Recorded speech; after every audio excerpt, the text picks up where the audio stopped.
हम देखते हैं कि भारत की लोकसभा की पार्लियामेंट का इफ्तिताह हुआ।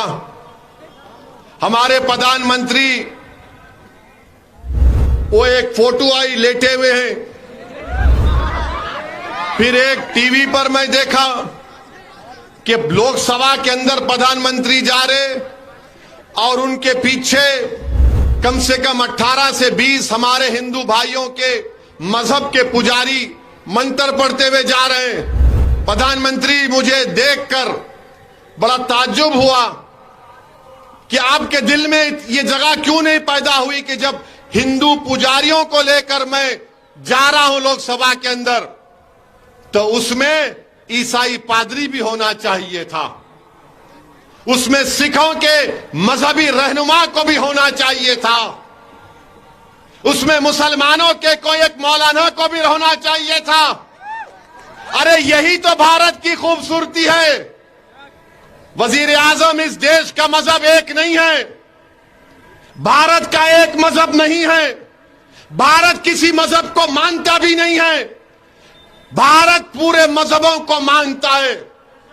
इंडिया का कोई रिलीजन नहीं है, इंडिया सब रिलीजन को मानता है। अगर कोई रिलीजन को नहीं मानता, इंडिया उसको भी मानता है। मगर अफसोस हुआ देश के प्रधानमंत्री, आप सिर्फ एक ही मजहब के लोगों को लेकर गए लोकसभा में। काश आपका दिल बड़ा होता तो उसमें ईसाई, सिख, मुसलमान और जैन लोग भी अंदर होते, बाहर हुआ। मगर लोग बोलते हैं, अब बोलेंगे नहीं बाहर नहीं हुआ, उस सूर्य रहमान का सूरा नहीं पढ़े। अरे भाई, अंदर भी पढ़ना था, अंदर भी पढ़ना था। यासीन वल कुरानिल हकीम, यह भी पढ़ना था अंदर। मगर प्रधानमंत्री सिर्फ अपने साथ इन्हीं लोगों को लेकर गए।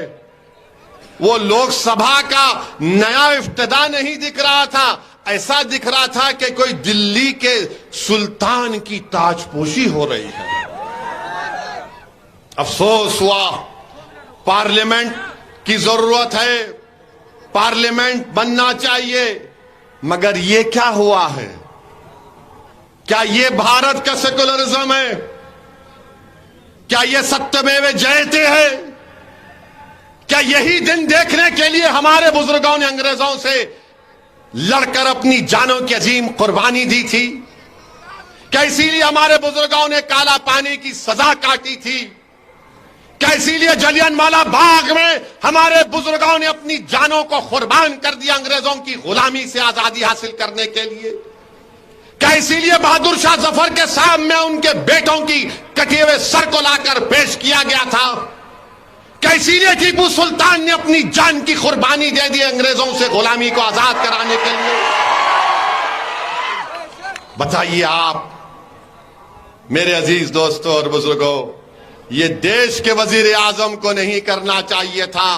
मिस्टर मोदी, आप हिंदुओं के भी प्राइम मिनिस्टर हैं, मुसलमानों के भी हैं, ईसाइयों के भी हैं, सिखों के लिए भी हैं, आदिवासियों के लिए आप सब 130 करोड़ जनता के वजीर आजम हैं। आप एक मजहब के नहीं हैं। तो लोग अब कल से बोलेंगे वैसी तेरा मजहब कौन सा है?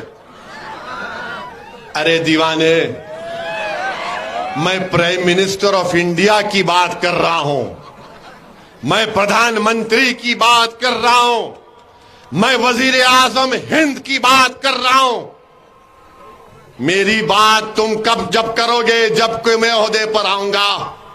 मगर इंशाअल्लाह ताला जब तक अल्लाह मुझे जिंदा रखेगा, जब तक आपकी दुआएं, आपका साथ रहेगा, असदुद्दीन ओवैसी जहां ठहरा है वहीं ठहरेगा।